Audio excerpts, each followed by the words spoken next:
మంగళూరులోని మరో ప్రత్యేకమైన గుడి మంగళాదేవి అమ్మవారి గుడి. మంగళూరు ఎవరు వెళ్ళినా కానీ మొట్టమొదటిసారిగా ఈ గుడిని దర్శించుకుంటారట. దర్శించుకున్నాక దీని రిలేటెడ్ గుళ్ళు ఉన్నాయి, వాటిని దర్శించుకుంటారట. అలాగే మేము కూడా ముందుగా వెళ్ళినప్పుడు ఆ గుడికి వెళ్ళాం, దర్శించుకున్నాం. అక్కడ సాంస్కృతిక కార్యక్రమాలన్నీ బాగా జరుగుతున్నాయి. దసరా నవరాత్రులు అవడంలో మరీ చక్కగా జరుగుతున్నాయి. చాలా ఆనందంగా ఉంది. ఎక్కడ చూసినా సరే లైటింగ్ చూడడానికి గుడి. మేము మంగళూరు వెళ్ళిన రోజునే ఈ గుడికి వెళ్ళిపోవడం జరిగింది. మా చెల్లి బాగా నన్ను ఈ గుడికి తీసుకెళ్ళిపోయారు ముందుగా. ఎందుకంటే అంత ఫేమస్ గుడి చూడాలి తప్పనిసరిగానే. అనుకోకుండా రోజు మాకు దర్శనం కూడా చాలా బాగా జరిగింది. నవరాత్రులు అయినా కానీ దర్శనం అంత బాగా జరిగినందుకు మేము అక్కడే కూర్చొని చాలాసేపు 2-3 సార్లు దర్శనం చేసుకుని మరీ వచ్చాం అమ్మవారిని. అమ్మవారి విగ్రహం ఎంత అందంగా ఎంత బాగుంటారో. అయితే అక్కడ ప్రసాదం భోజనాలు కూడా అన్నదానం ప్రతి గుళ్ళోనూ జరుగుతాయి. అలాగే ఈ అమ్మవారి గుళ్ళో కూడా మరీ మరీ జరుగుతుంది.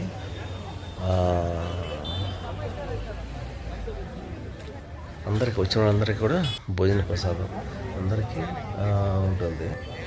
ఆ గుడి లోపల అడుగు పెట్టగానే ఆ మనశ్శాంతి వేరు. చూడండి గుడి ఎంత ప్రత్యేకంగా ఉందో. ఇక్కడ గుళ్ళని కూడా అలాగే ఉంటాయి. చూడండి ఆ లైటింగ్ కానీ గుడి నిర్మాణం కానీ ఎంత బాగుంది. చాలా పెద్ద గుడి. లోపల కెమెరా అలౌ చేయలేదు కానీ అయ్యే లోపల ఇంకా బాగుంది గుడి. అంతా వుడ్తో కన్స్ట్రక్ట్ చేశారు. వుడ్తో అదిగో పల్లకి సేవ కోసం అందరూ ఎదురు చూస్తూ ఉన్నారు. అక్కడ టికెట్ కూడా ఉంది పల్లకి సేవకి. అందరూ టికెట్ తీసుకుని లైన్లో వెయిట్ చేస్తున్నారు.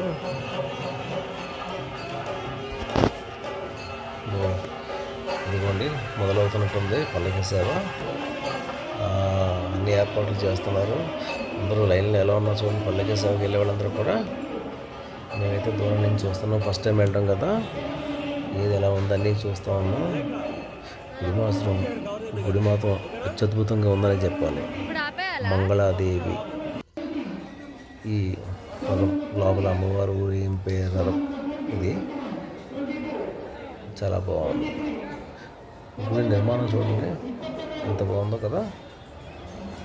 అలంకరణ అన్ని గుళ్ళు మేము కర్ణాటకకి వెళ్ళినప్పుడు ఆ చుట్టుపక్కల ఉన్న అన్ని గుళ్ళకి వెళ్ళాం. ఇంపార్టెంట్ గుడి ఎంత బాగున్నాయో అలంకరణ కానీ, గుడి ప్రాంగణంలోని ఆ సాంప్రదాయాలు కానీ. పల్లకి వస్తుంది, పల్లకి కోసం అందరూ వెయిట్ చేస్తున్నారు. గుడి చుట్టూ తిరుగుతూ వస్తుంది. అమ్మవారిని ఊరిని తీసుకొస్తున్నారు, బసవ విగ్రహాన్ని ఊరి తీసుకొస్తున్నారు.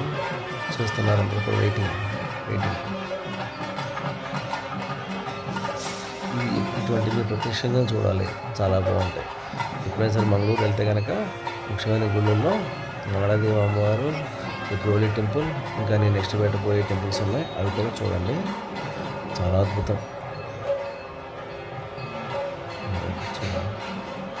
ఊరేగిస్తున్నారు అమ్మవారిని. ఈ ఊరేగింపు అయిపోయిన తర్వాత మళ్ళీ ఇంకా ఏ కార్యక్రమాలు ఉన్నాయట. అప్పటికే మేము చాలాసేపు 3 hours 4 hours అక్కడే గుళ్ళో ఉండిపోవడం వల్ల ఇంకా నెక్స్ట్ కంటిన్యూ చేయకుండా వచ్చేసాం. చూడండి తప్పనిసరిగా మీరు మంగళూరు కానీ వెళ్తే కనుక చాలా బాగుంటాయి టెంపుల్స్. ఆ టెంపుల్స్ మాత్రం అందరూ అటెండ్ అవ్వండి వీలైనంత వరకు.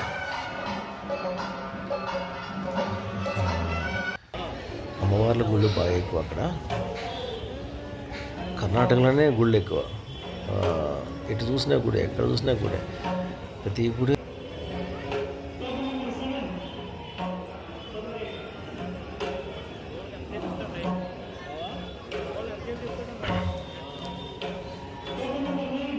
ముఖద్వారం ఇది. చాలా ఉందండి.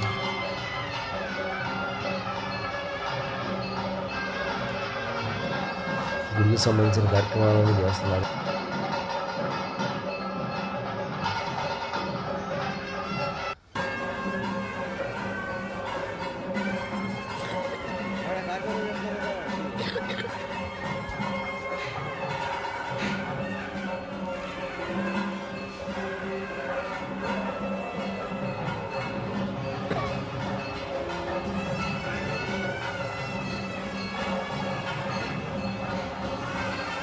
భక్తులందరూ కూడా ఆ అమ్మవారి ఊరేగింపు కోసం వెయిట్ చేస్తున్నారు. గుడి చుట్టూ తిరిగి వస్తున్నారు అమ్మవారు.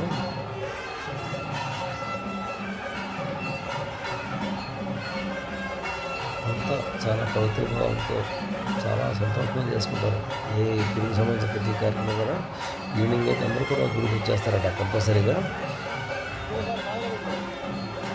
మరి ఇంత ప్రశాంతంగా ఉంటే గుడికి రాక ఇంకేం చేస్తారు? ఎవరైనా సరే వెళ్ళాల్సిందే కదా. మన చాలా సంతోషంగా ఉంటుంది. 2 పల్లకీలు అమ్మవారికి సేవకు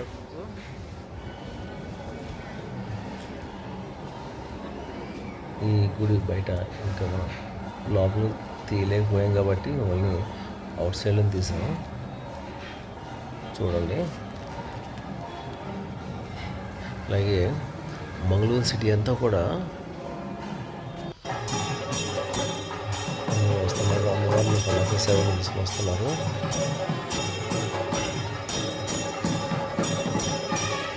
పల్లకిలో అమ్మవారిని ఉపయోగిస్తున్నారు. మనం గుడి బయటకు వచ్చేసాం. మంగళూరు సిటీ అంతా కూడా లైటింగ్స్తో ఎలా ఉందో చూడండి. సిటీ అంతా లైటింగ్ పెట్టారు. మన వైపు అయితే టెంపుల్ దగ్గర లైటింగ్ పెడతారు, కానీ ఇక్కడ అలా కాదు. మొత్తం సిటీ అంతా లైటింగే. ఎన్ని కిలోమీటర్లు అసలు ఇదే పరిస్థితి ఉంది. మీరు ఫస్ట్ టైం మా ఛానల్ చూస్తున్నట్లయితే ప్లీజ్ సబ్స్క్రైబ్ అండ్ లైక్ చేయండి.